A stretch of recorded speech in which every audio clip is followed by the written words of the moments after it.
is Alexandra Wilson, co-founder, managing partner of Clarisys. So Alexandra, if you would please take about 2 minutes and tell us a bit about your firm and about your own background. Sure. Well, thank you for having me. I recently moved full-time to Miami from New York City. My mother is Cuban, so grew up visiting my whole life, and actually Alec actually did spend my summers here as a child growing up, so I know what I'm in for. I am a serial entrepreneur. Some of you may know me as co-founder of Gilt, which we launched in 2007 and grew like a rocket ship. We sold it to Hudson's Bay.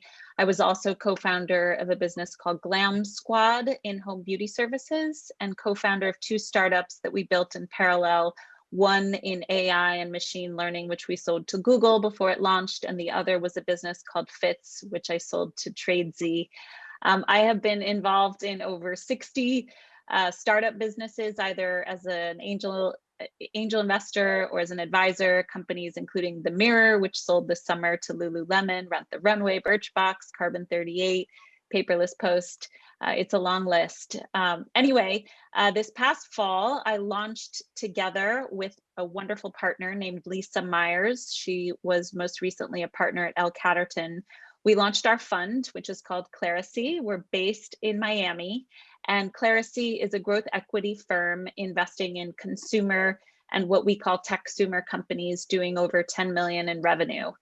They need capital to scale. We get incredibly involved. We roll up our sleeves. We always lead the rounds in which we come in. We take board seats. Given that I'm an operator and Lisa's an investor, the 2 of us really roll up our sleeves. We have a differentiated approach, and really excited to be here today. Excellent, excellent. And so tell us, for the first question to you would be, I'm sorry, before, actually just got all that, all right. So from the perspective of a family office that might be looking to deploy capital, what's a fund such as the one that you've launched? What is its competitive advantage versus any other approach they might take to exposure to this sector? Sure. So we have raised 75 million so far from family offices and high net worth individuals. And I think what differentiates IngleSea is that we are founded by myself, an operator, and my partner, a seasoned investor. And we have each built our careers 20 plus years in investing around consumer companies, always thinking about where the puck is going. That's the kind of operator and entrepreneur I've been, and the kind of investor Lisa has been. Our deal flow is really active, and I think that's a reflection of our diverse networks. I have 22,000 contacts in my phone. I'm also a very active founder and active in founder communities, venture communities. I think the fact that I have been in the trenches and know what it takes to build a business, in the case of Gilt, from 0 to 660 million in revenue within a handful of years, and that takes a lot of blood, sweat, and tears. I think founders and management teams at portfolio companies appreciate that and enjoy having thought partners in the boardroom who understand the mechanics of what it takes to build, scale, and ultimately exit. Excellent. Thank you, Alexandra. Tell us, what are you seeing in the Florida market? You're no stranger to it, but what are you seeing here that might be different, unique, or novel?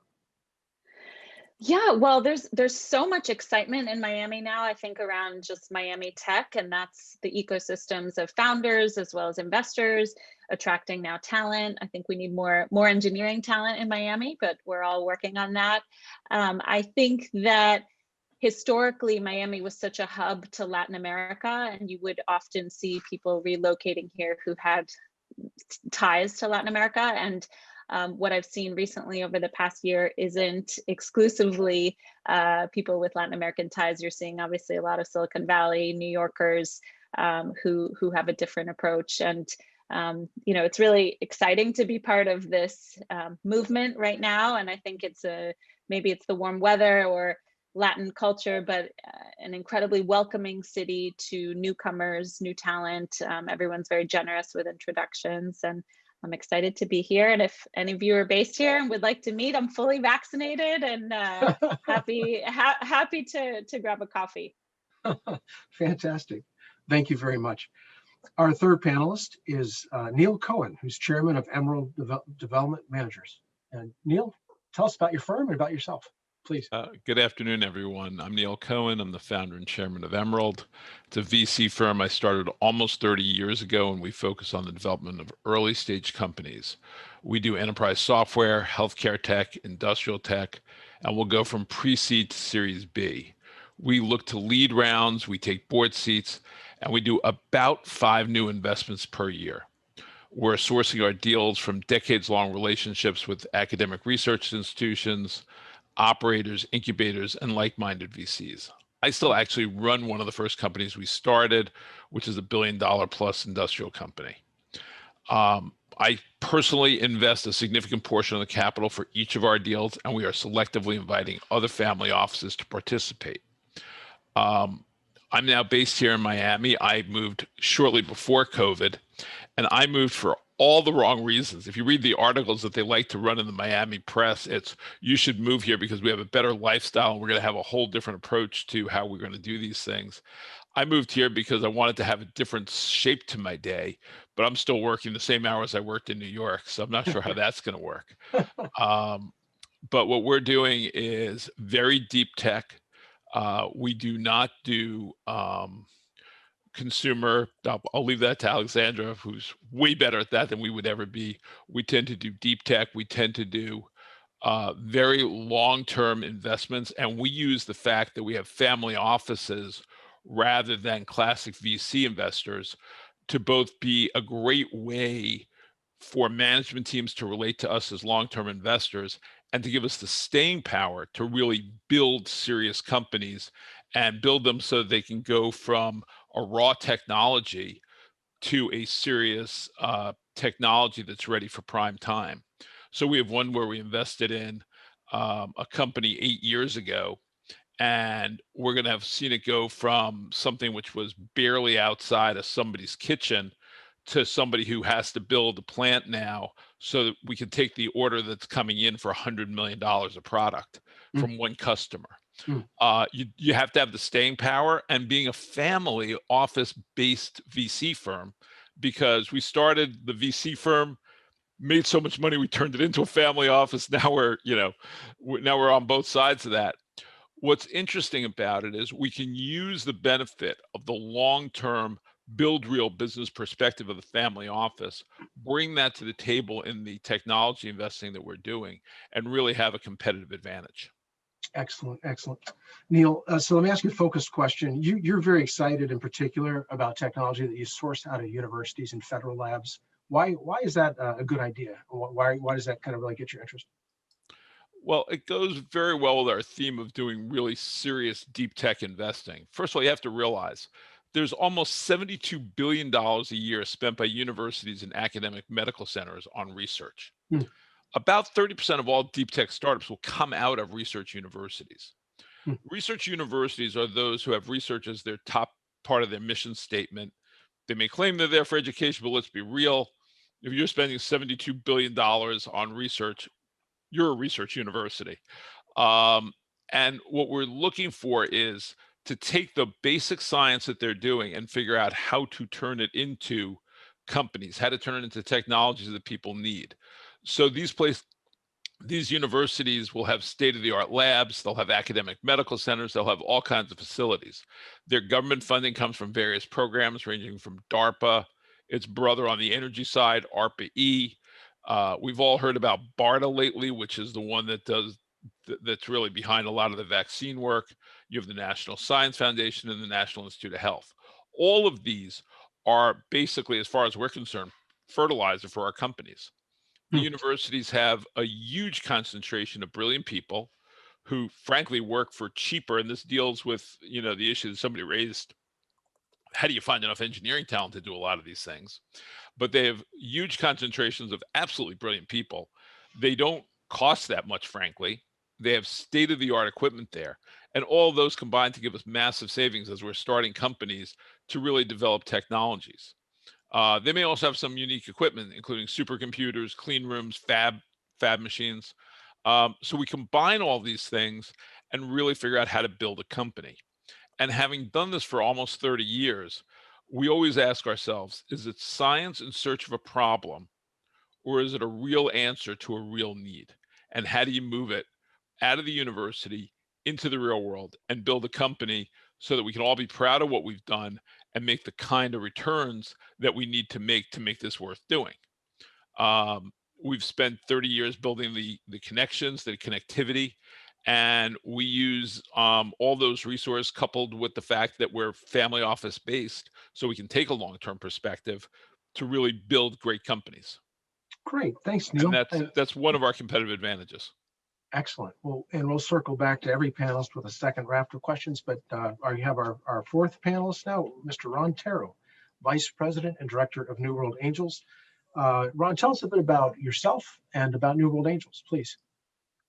All right. I'm an operator, so who suddenly started dabbling into all of this equity stuff. So all the finance majors on the call, I'm not like you, and to Eric's point, I think I not only was in Florida before it was not cool, I've been 25 years and way before it wasn't cool.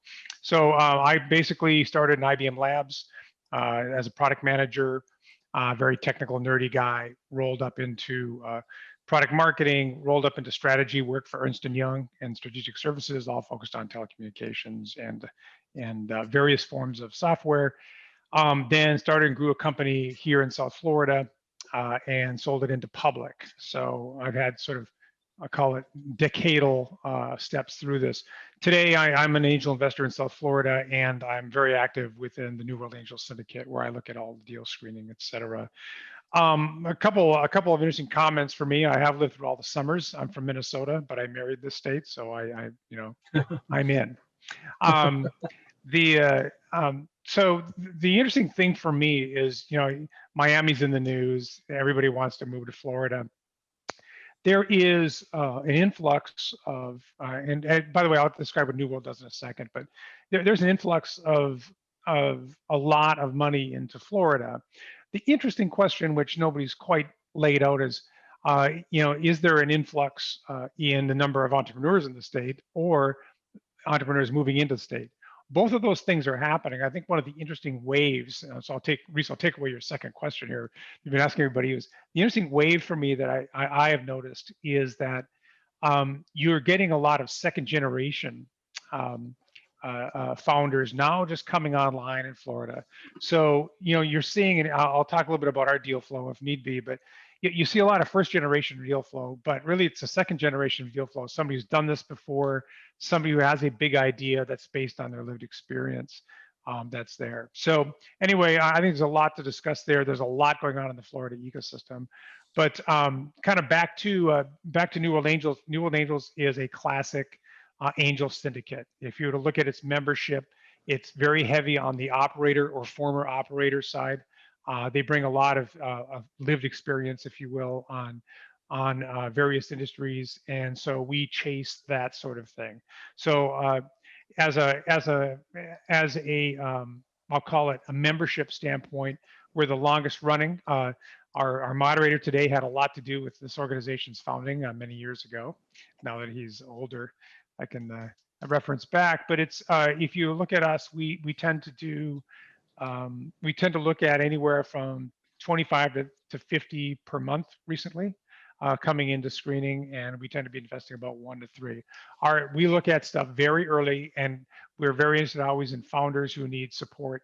We have a high degree of integration with the incubator system, but our checks are typically $250 to $1 million. We invest about 1 out of 100, 3 out of 100 coming out of the Florida system. Yeah, that's about it. In general, the syndicates operate in just sort of that classic way where somebody's going to come into a syndicate is going to have a little bit more of a DIY attitude. They want to learn more about the process. They want to learn more. They want to, in effect, network with some of their peers in the state. So it has a little bit different look than certainly a professionally run quote unquote VC. So with that, yeah, go ahead. Quick questions on New World Angels. So primarily all of the ventures you look at are in South Florida? Yeah, good point. So our thumb is on, well, no, we're statewide. So it's a very good point. So we are statewide. Our deals are statewide. And in fact, we look at the state really in terms of, I'll call it hubs. if you want to think of it that way. And really Miami, to me, Miami to Palm Beach is one sort of technology center, if you will. The I-4 corridor running east-west from Space Coast over to Tampa, you can count Orlando in that, is, you know, sort of its other story into this with University of Florida. So where do the plurality of your deals come from? The plurality is the biggest holder Orlando? Florida, and I would say somewhere between I-4 corridor and the 95 corridor in South Florida. Great. So I used to be like an honorary member of the New York Angels. I founded the Wharton Angel Network many years ago. Oh, cool. So the great success of New York Angels wasn't that they were so smart, but that they had 3 large venture capital funds investing over them, which one of them was Fred Wilson from Union Square. So basically, the other one was Edison Ventures. So they had a healthcare, Edison Ventures would come along, and if they had something else, Fred Wilson would invest in it and it'd take off and go gonzo, right? So do you guys have any VCs above you that are looking at your deals? Nope. Okay. Just wondered. We do not operate that way. And so if you look at it, I mean, the best way to look at us would be early focused, sort of following the members' lived experiences into deal flow. So since a lot of these folks have been in Florida for many years, they're finding deal flow out there. We'll try to pick that up. We'll also participate in syndicate. Gotcha. Okay. Sorry. Marty, if I could just tag on, I was going to say New World Angels was co-founded by a member of HIG Capital and also Antares Capital, which was Miami-based, but they about 10 years ago retired. I know the HIG guys. Thanks. Yeah. Great. Well, thank you, Ron. So let's do one more quick cycle back. And next question for Alec. Alec, how do family offices think about debt and debt financings? You know, given the economic environment we're in, the desire to get more out of public capital markets, do you see flow in private debt instruments for family offices? Yeah, it's a very good question. So obviously, you know, the public markets now in the on the debt side, you know, the yield is just basically just makes it very unattractive instrument to invest in. So what we're seeing more and more is as we look at deals, entrepreneurs are looking more and more toward debt as an alternative source of financing, or perhaps a top up to the existing equity rounds that they're doing. Obviously, debt is non-dilutive to them, so it's good for their cap table health, so to speak. And from a family office perspective, a lot of them are actually using debt to dabble in tech investing, especially the more traditional family offices that understand what a clipping a coupon means, right? I think a lot of the more traditional family offices have a hard time really understanding kind of, you know, the true value of a safe note and the upside there, but understanding principal and interest is very, very near and dear to their hearts. So what we're seeing is a lot of family offices, especially again the more conservative ones, that tend to want to invest directly into tech deals, tend to kind of, you know, deploy capital a lot quicker into instruments that we, you know, put in front of them. A lot of times it's very, very simple debt instruments, such as revolvers, lines of credit based on their revenue-based financing, or for that matter, sometimes even debt around IP patent portfolios and just the fact that they've raised equity, kind of being the cushion for them. The great part about raising money from family offices and debt is unlike some other debt providers out there that tend to be kind of more tech oriented, such as, you know, the Silicon Valley banks of the world and some other folks out there that do more what we call venture debt financings. Families tend to be a lot easier to raise money from because, you know, they're not necessarily putting some of the wilder covenants and warrants onto debt that you would see from venture debt, and so everybody wins, right? Entrepreneurs get much easier to run a debt platform and much easier to service the debt, and family offices get to play with tech investments while you know they get seniority on the cap table, and obviously the peace of mind that kind of goes with that. All very positive benefits. Thank you, Alec. Alexandra, so from a kind of a tactical basis, how do family offices interact with a fund like yours? Are they just kind of passive LPs? Do they get involved in GP, or how do you know, what are the nuts and bolts of it? Yes, so as I mentioned earlier, we have raised most of our 75 million in funding from family offices and high net worth. And for family offices that invest in IngleSea, we offer them lots of co-investment opportunities. We share our deal flow with them once we understand their investment criteria. Our portfolio is somewhat concentrated. We're investing in 8 companies out of our $100 million fund. So we see tons more opportunities, obviously, than we invest in. So we're happy to also send deal flow to our family office investors and supporters. The word Clerisy, it's actually a word. It means a group of learned, collaborative people coming together. And so we like to live our name with our LPs. So we become real thought partners to family offices. We can help them vet investment opportunities. We can help them with other investments that they might have made where they might need consumer expertise or can benefit from our networks. And we have found that family offices feel comfortable co-investing alongside us, knowing that we're really rolling up our sleeves with our portfolio companies and getting those companies up the growth curve. So we love partnering with family offices, and it's really a pleasure to be here today. Excellent, thank you. That's a great insight. I think many people might have been under the incorrect notion that it's just a kind of a passive relationship. It sounds like it's very, very engaged in many different touch points. I mean, it certainly can be passive if that's Right. what the LPs want, but if they want it to be active, I mean, we embrace that. We really love it. Excellent, excellent. And I've learned a new vocabulary word for the first time since I practiced studying for the SAT. So thank you for that. Neil, you are often quoted as saying the real work starts post-investment after the money's been wired.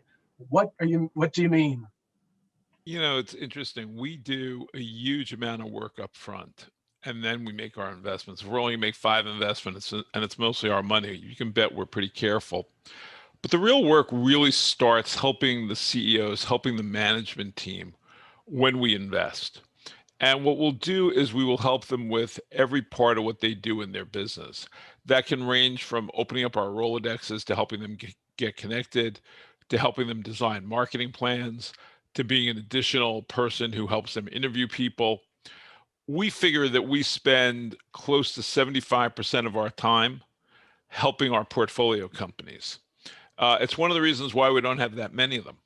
And we think that the right way to work with them is to really be an extension of the CEO. We take being a board member very seriously, but frankly, if it's a decision that has to be made at the boardroom, it's probably way too late. So what we do is we get very proactive. We help our founders really think through their strategy. We spend a lot of time doing just out and out research for them. Because one of the things we've discovered is that even if they know they need the research done, they won't ask. And one of the things is, having been there and done it all ourselves, is we know that research is really vital to their mission. And so we'll spend some of our time doing it for them. And our belief is that anything that we can do that changes the dynamic of a company for the good is worth doing, because that's how we can add value. We've been through this, we've done it, we've lived through it, and we sort of know what they need to do. When you get to a situation like COVID, where most of our CEOs have never lived through anything like this, and let's be honest, if you're not fairly gray at this point, you haven't lived through a whole batch of these cycles. Somebody who was on either this call or the call before it was talking about having lived through when junk bonds were called junk bonds. I think that was Alec. You live through a couple of market crashes, you learn something from it. You live through a couple of panics of one sort or another. You learn from it. The COVID and SARS and MERS, frankly, they're all related diseases. And helping our companies really manage through them was quite an experience. And what we did was we literally stopped everything, worked through it, at the same time with each company. And at the same time, we figured out, okay, how do we make some investments, because other people are withdrawing from the markets. And with the support of the families we work with and our family, we were able to continue our investment thesis and help all of our portfolio companies. We lost a lot of sleep, but that's okay. Longitudinal knowledge is what comes to mind. Thank you, Neil. Ron, last question for you then. How can a family office and a structured angel group with 70 or I guess 80 accredited, such as New World Angels, how can you effectively work together? How do you work together with family offices? So if I step back, I'll just take an inventory of the New World Angels, membership, if you will, and really again what they are is a set of operators, and they're all very DIY oriented. To me, if there's somebody within a family office who wants either a family member or somebody at that office to get engaged inside the early stage Florida ecosystems, we're a pretty good place for them to learn the ropes and participate directly. So I would start there. From there, there's basically leveraging the core skills of the syndicate itself. So that's as diverse as every single member, myself being a telecom guy or whomever. There's everything from consumer product to the such. So in general, the membership that's in this is in there because they have a hands-on attitude. Very much what Neil was describing with his group, we sort of live that. Most people come into this as members wanting to participate in an investment, either in the diligence or in the governance. And so we're all, how do we figure out to work back end? New World itself syndicates with quite a few organizations. So the other thing I'd be going after is if you're seeing deal flow inside the state, again, where we prioritize, if you see stuff that's too early or maybe too difficult, where the founder needs a lot of support, you probably wouldn't invest. It's kind of a good thing to hand over to an angel group where you've got a lot of motivated people, some of them retired, who would like nothing better to incubate and support. So from our standpoint, there's sort of a deal flow interest for us. Then there's sort of a core competence exporting to other individuals. The other thing that we have is we'll have folks that want to exit. And so to us, it's always interesting if somebody's going to go to, I'll call it an A round, whatever that means nowadays. But is looking for the next rounds, is to have relationships in place where we've got some trust in the organizations we're dealing with that say, hey, this is somebody we would put on a next round investor. So we're very interested in sort of the front end coming in, give us the stray dogs, give us the stuff that's tightly in the networks, and on the back end, it's like, okay, we've got one ready that we would want to entertain more seriously with a larger amount of money. So fantastic. Hey guys, so we've got about 2 minutes, but I just have a real quick question for each one. Maybe you can take 30 seconds and answer them. So what's the hottest area that you're investing in Florida? Any thoughts? In Florida. In Florida, yes. Well, for New World, I'm going to say MedTech. We've got our two largest last investments have been research based out of the universities. Alexandra?